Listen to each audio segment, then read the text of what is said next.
আসসালামু আলাইকুম ওয়া রাহমাতুল্লাহি ওয়া বারাকাতুহু।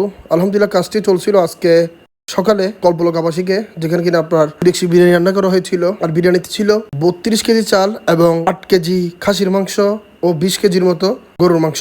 আলহামদুলিল্লাহ, কুরবানির ঈদের আগে এটাই আমাদের শেষ কাজ এবং বাকি কাজগুলো হবে ইনশাআল্লাহ কুরবানির ঈদের দিন থেকে। ভিডিওটি মূলত এতটুকু ছিল।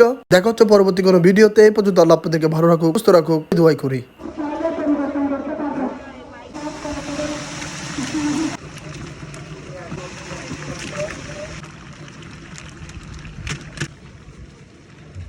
ফাইনাল